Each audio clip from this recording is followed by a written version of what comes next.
Buenas noches, Puerto Rico. Bienvenidos a su programa Debatiendo Sin Filtro a través de la plataforma de periódico El Vocero, elvocero.com, y a través de la página de Facebook del periódico El Vocero. Les saluda Jorge Colbert Toro, como todos los martes, en compañía del profesor Kenneth McClinton y el licenciado Hugo Rodríguez. ¿Cómo están ambos? ¿Todo bien? Muy bien, muy bien.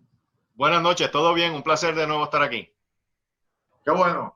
Bueno, en este programa vamos a estar conversando en la próxima media hora de varios temas importantes que han estado surgiendo, y gracias por la pregunta que nos están enviando a través de la página del vocero.com y de Facebook.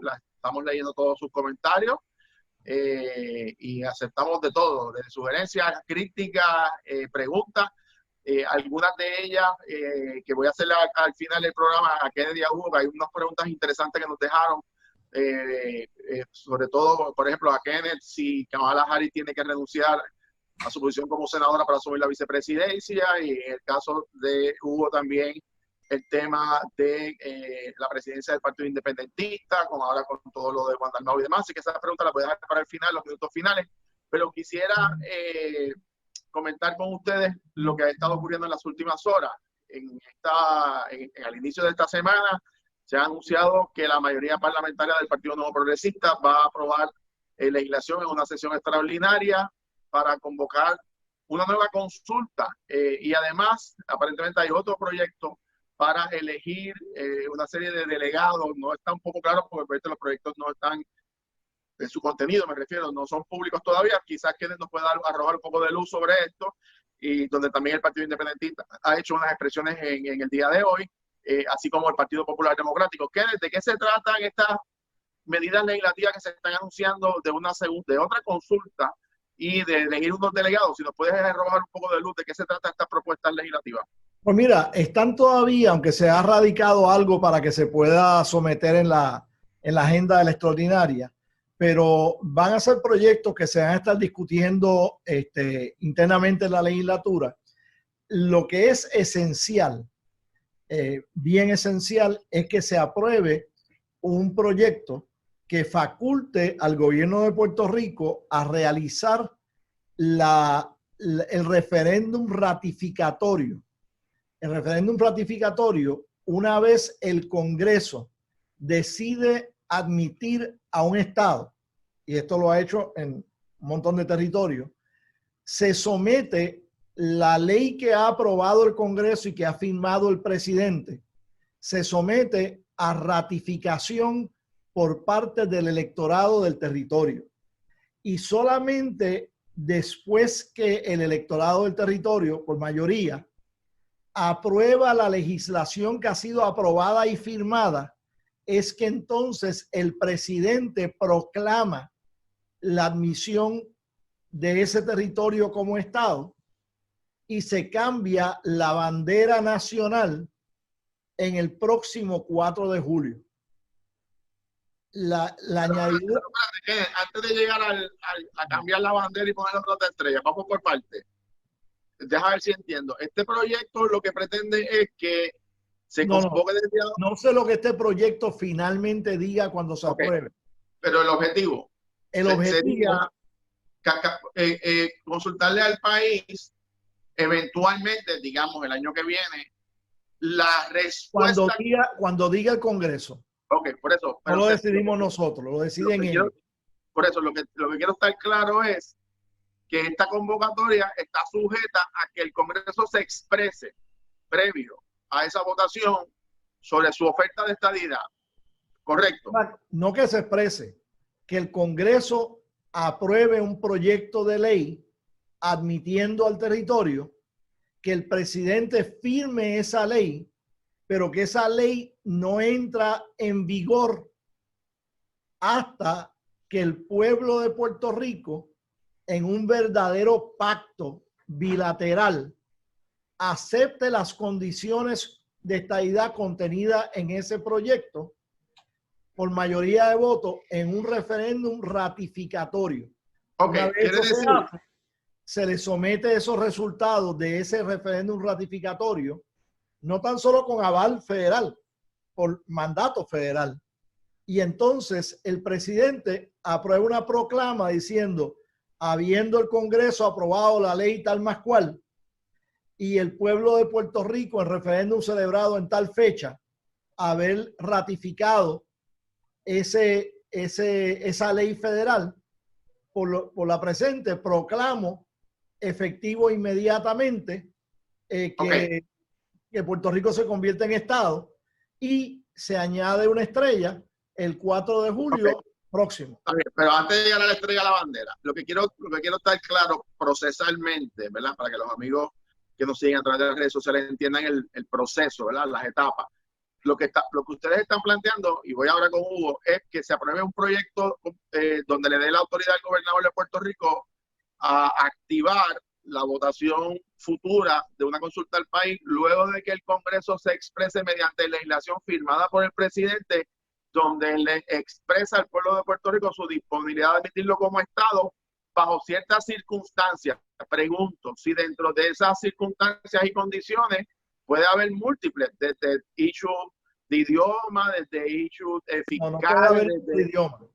Bueno, pues de los issues que sean, ¿verdad? Tienen que ser temas sobre el cual la Constitución de los Estados Unidos ha facultado al Congreso para legislar en los estados. Pero puede ser, una de sus condiciones sean, por ejemplo, que el sistema judicial, por ejemplo, o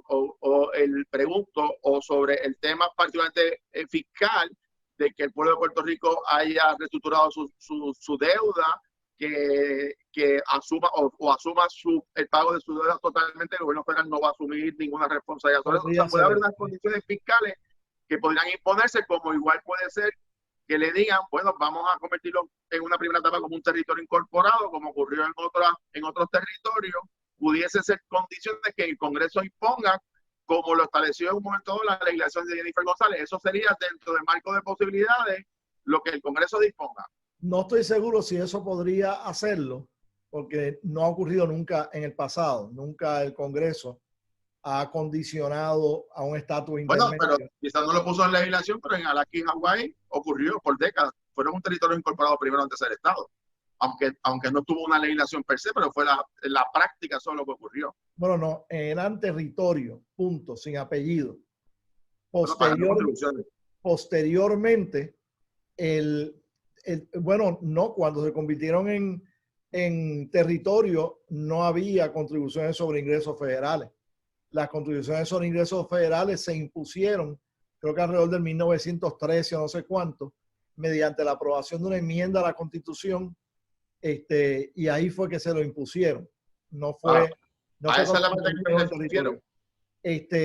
Habría que ver, pero de igual manera han mencionado cosas negativas.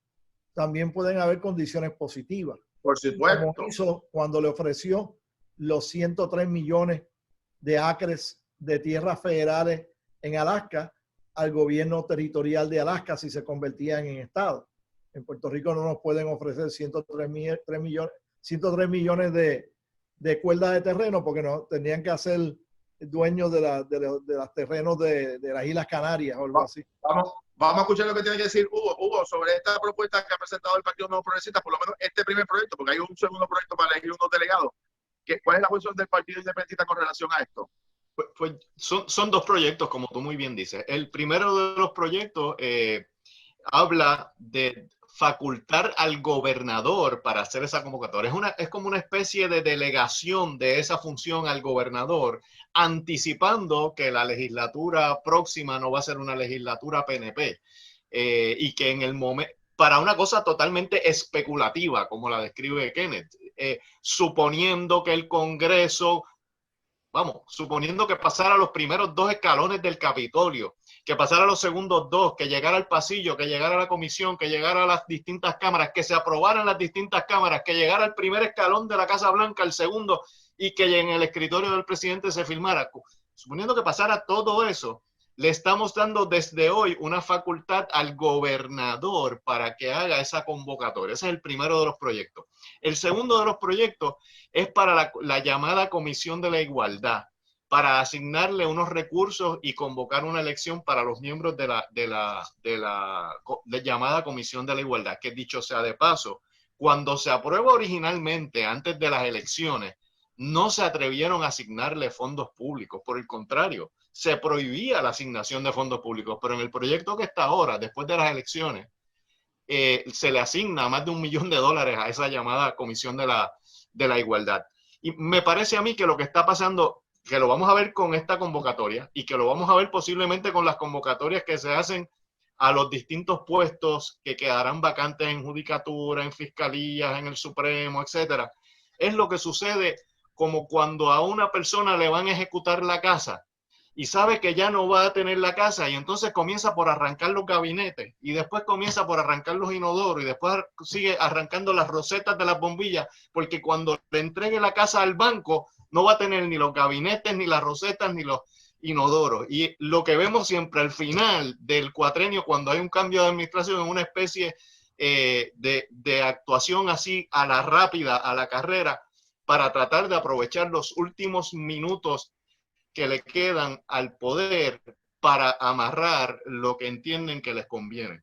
Y obviamente a la luz de un gobierno que no va a ser mayoritariamente del partido que está ahora. El Partido Independentista hizo una conferencia de prensa hoy en donde expresó su enérgico repudio no solo a la manera en que se hizo la presentación de los proyectos, sino al contenido mismo de esos proyectos. Nos parece que es una usurpación de la voluntad, nos parece que es la exclusión total de un juego limpio, de un juego con todas las cartas sobre la mesa, y que no habría por qué no esperar al momento oportuno cuando estén las condiciones dadas para entonces hacer la aprobación que corresponda y no tener que hacer una aprobación ahora anticipando cosas que son desde el punto de vista de nosotros muy especulativas en este momento.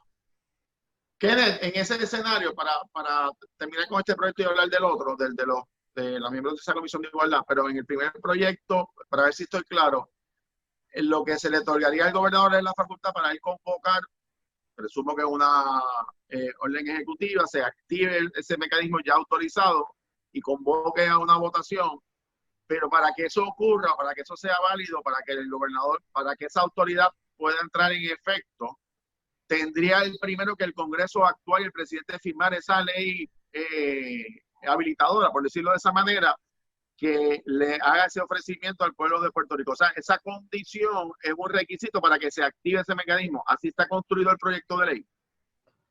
No sé exactamente cómo está construido, pero el concepto es que esta votación aplica, o sea, este referéndum es el referéndum ratificatorio que tradicional y usualmente el Congreso requiere que el territorio celebre aceptando o rechazando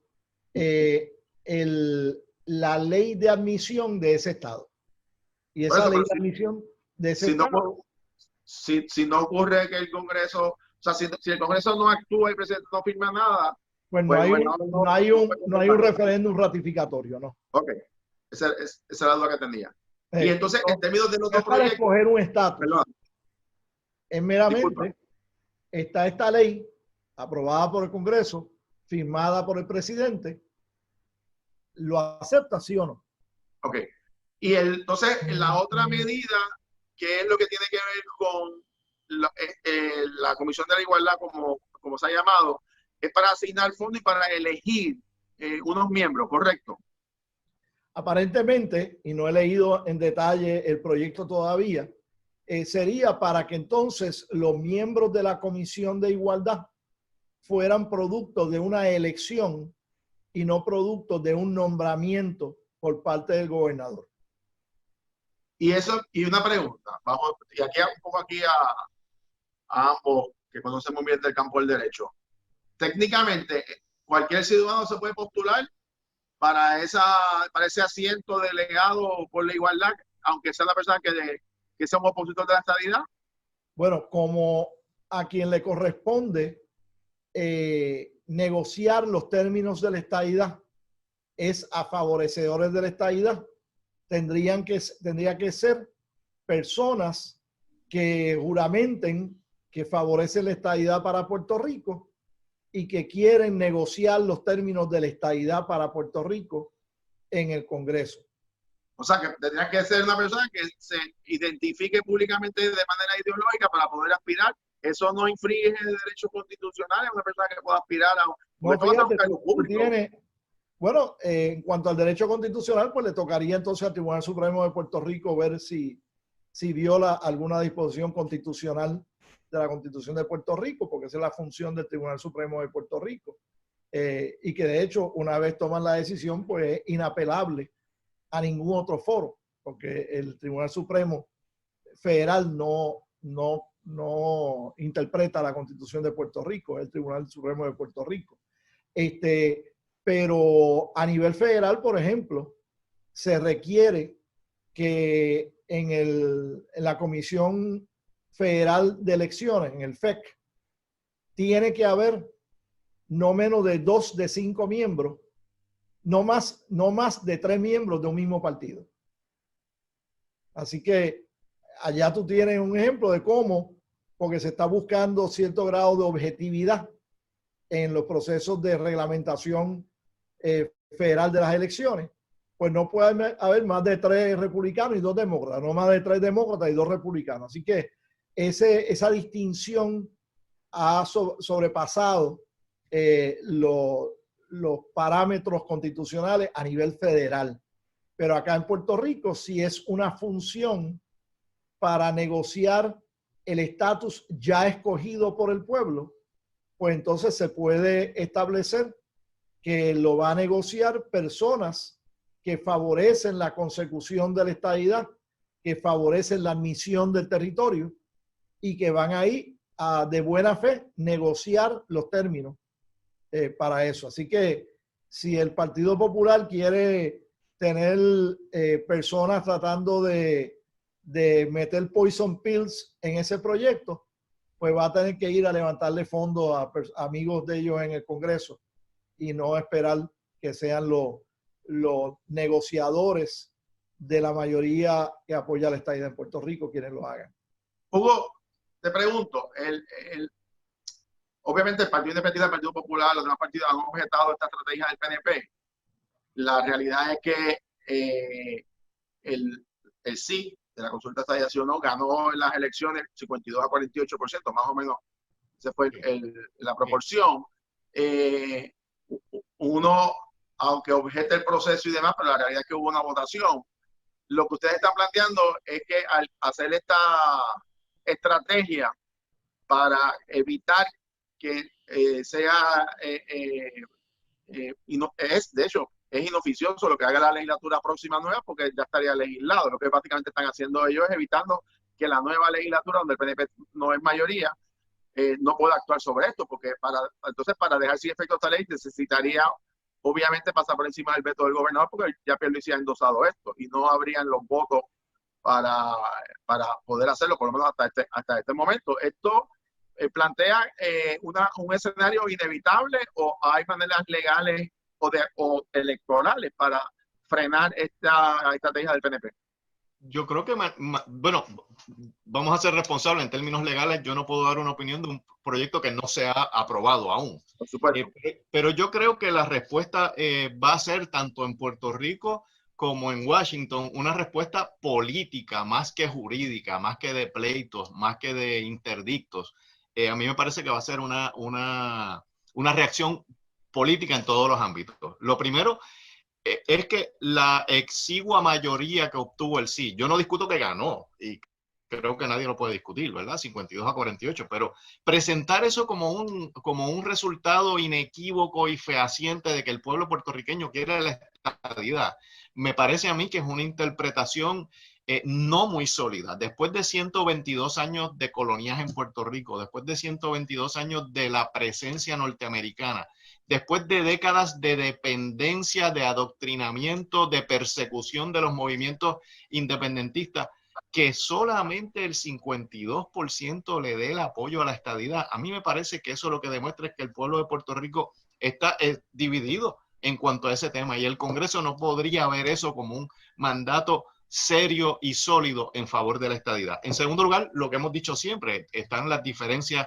culturales y de nacionalidad. Y cuando tú trajiste en tu primera intervención, Jorge, el tema del idioma, el tema del idioma tiene una importancia cardinal aquí. No meramente porque sea el idioma de las cortes, no meramente porque sea el idioma de la educación, sino porque representa algo más. El idioma es el signo más visible, posiblemente, de lo que es una nacionalidad diferente totalmente de la nacionalidad estadounidense. Y creo que ese es un issue que es muy importante y que va a estar planteado en toda discusión. El problema de Puerto Rico con los Estados Unidos no es un problema de derechos civiles de una minoría dentro de Estados Unidos.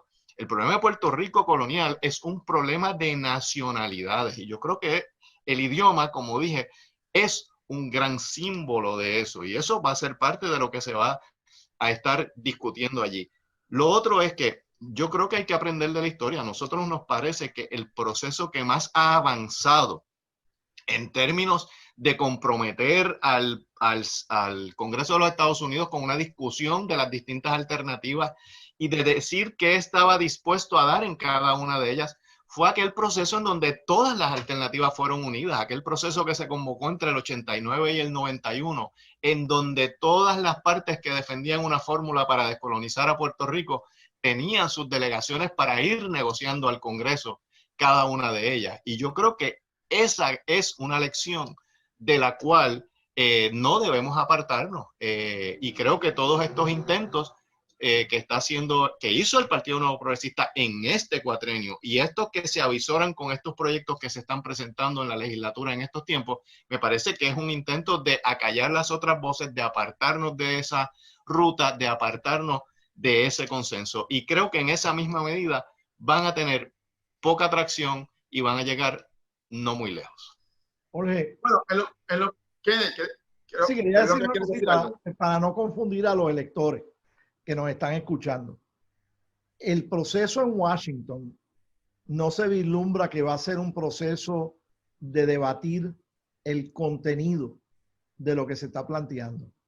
Yo creo que estamos claros que la razón por la cual el Congreso pueda estar evaluando la admisión de Puerto Rico y de Washington, D.C. es por razones exógenas que no tienen que ver directamente con Puerto Rico. Tienen que ver con una estrategia legislativa dirigida a aumentar el número de escaños del Senado Federal de 100 a 104. Y la única manera que se pueden aumentar escaños en el Senado Federal es que haya más estados con 2 escaños cada uno que sumen 104. O sea, ellos no están mirando mucho el procedimiento acá, aunque fue un procedimiento justo y democrático. No están mirando mucho cuál fue el %, aunque fue de mayoría y mucho más que otros estados como Nebraska, que tuvo 47%. No están mirando la participación, que fue extraordinaria porque era en el día de las elecciones, cuando hay muchos otros estados que decidieron con 34% de participación, como fue el caso de Hawái. Ellos no están mirando esas cosas y podrán escuchar a Hugo, que Hugo vaya y testifique allá y diga todo lo que dijo aquí de que la nacionalidad y el lenguaje y todo ese tipo de cosas. Ellos lo que están buscando es aumentar de 100 escaños a 104 escaños, nada más. Bueno, ahí hay que ver primero quién va a ganar el Senado, si ganan los republicanos o los demócratas, porque si ganan los republicanos, eso no va a llegar ni a primera base, todos sabemos lo que va a pasar. Y lo otro es cuál va a ser también la reacción de la Asamblea Legislativa en Puerto Rico. No te vayas a Georgia a hacer campaña por los republicanos. Bueno, no creo que llegue a tanto, pero evidentemente va a abrir un debate sin duda sobre este asunto del estatus político. Antes de irme, tengo unas preguntas que nos dejaron nuestros amigos seguidores. Kenneth, una pregunta que estoy aquí viendo la nota, que don José nos hizo llegar: si Kamala Harris tiene que renunciar a su posición de senadora para ocupar la posición de vicepresidenta de los Estados Unidos, y obviamente de renunciar, entonces se lleva a cabo un proceso de llenar esa vacante. Ella es senadora por el estado de California, ¿correcto? O sea que en ese sentido, sí. Pues, y el gobernador Gavin Newsom, demócrata de California, nombra un sustituto o una sustituta a la senadora Kamala Harris hasta que se celebre posiblemente en noviembre de este año, noviembre del año que viene o noviembre del 2022, una elección especial para llenar el escaño por los años que le queden al escaño de Kamala. Pero ella tendría que renunciar antes del 20 o es efectivo el mismo 20 una vez jura como vicepresidente. ¿Cuál es el mecanismo procesal? 5 minutos antes de juramentar, ella firma una carta de renuncia y levanta la mano derecha y juramenta. Ok. O sea que no hay que esperar como aquí los 15 días del código político para que entre en efecto. Allá es automático. Allá ok. Hugo, también me preguntaron, en caso del Partido Independentista, si el hecho de que Juan Dalmau se haya convertido en el candidato a la gobernación para el pasado ciclo electoral, igual que en el resto de los otros partidos, se convierte automáticamente en el presidente del Partido Independentista. Entiendo que no, que en el caso del PIB es diferente. No necesariamente el candidato a la gobernación es automáticamente el presidente del PIB. ¿Es correcto? Y si va a haber algún tipo de proceso de reorganización en el PIB con relación a la presidencia del partido. Pues la realidad es que el reglamento del Partido Independentista puertorriqueño no ata la presidencia de nuestro partido a quién es el candidato a gobernador. Por lo tanto, no es automático que Juan Dalmau se convertiría en el presidente del Partido Independentista puertorriqueño. Como cuestión de hecho, en nuestra militancia ese asunto no está planteado en estos momentos. En el momento que se plantee, pues obviamente se discutirá dentro de los organismos que nosotros tenemos, como se hacen todas las cosas allí. Ahora, lo que no hay ninguna duda es que Juan Dalmau se ha convertido en un líder indiscutible del independentismo y en un líder indiscutible del Partido Independentista puertorriqueño. Y no cabe ninguna duda tampoco que se le ha permitido un radio de autonomía, de discreción. Esa campaña que Juan hizo tenía el sello personal de él sin ningún tipo de coacción, límite de ninguna categoría. Por lo tanto, a mí me parece que vamos a seguir viendo a un Juan Dalmau con crecientes responsabilidades en el Partido Independentista puertorriqueño, y me parece a mí que un liderato natural que la gente le reconoce en la sociedad puertorriqueña en general. Así que yo creo que vamos a ver un Juan Dalmau para rato. Muy bien, y hay una pregunta que me hicieron con relación a la presidencia en el Partido Popular Democrático. En el caso del Partido Popular, el artículo, es un tema interesante, un poquito complicado, pero en el caso del Partido Popular, el artículo 73 del reglamento establece que si se escogió un presidente del partido en asamblea y luego con posterioridad tener un presidente en propiedad por asamblea por un término de 4 años, viene un candidato a la gobernación, o sea, entra el ciclo electoral y viene a la presidencia del Partido Popular por ser candidato a la gobernación, que es el caso de Charlie Delgado. Lo que establece el reglamento es que una vez termina el proceso post-elección, que lo que se refiere es al escrutinio general, ese presidente que llegó en virtud de la candidatura a la gobernación, es decir, Charlie Delgado, deja de ser automáticamente presidente del Partido Popular y regresa el que había sido electo en la asamblea, que en este caso era Aníbal José Torres en sustitución de Héctor Ferrer, a culminar el término hasta el 2022. Claro, Charlie Delgado fue electo en la asamblea como primer vicepresidente. Quiere decir que si Aníbal José Torres decide no regresar a la presidencia, entonces habría una vacante que pudiese ser llenada por el primer vicepresidente, pero habría que ir como quiera a un consejo general y pudiese cualquier otra persona radicar una candidatura a la presidencia y pedir una votación en un consejo general. Así que es un escenario interesante de manera reglamentaria. No se trata de las personas, es que el reglamento eso es lo que establece. ¿Qué va a ocurrir en el Partido Popular? Obviamente no sabemos en este momento, pero reglamentariamente se supone que en un par de semanas Aníbal José Torres regresa a la presidencia del Partido Popular y Charlie Delgado regresa a la primera vicepresidencia del PPD, estrictamente lo que dice el reglamento del Partido Popular. ¿Qué vaya a pasar? Pues no lo sabemos, pero vamos a estar atentos sin duda en todos estos escenarios en los 3 partidos. Gracias a Kenneth, gracias a Hugo, será hasta la próxima semana. A ustedes por su sintonía, gracias al vocero.com por su plataforma, por este programa, Debatiendo Sin Filtros. Será hasta la próxima semana. Que pasen buenas noches. Buenas noches.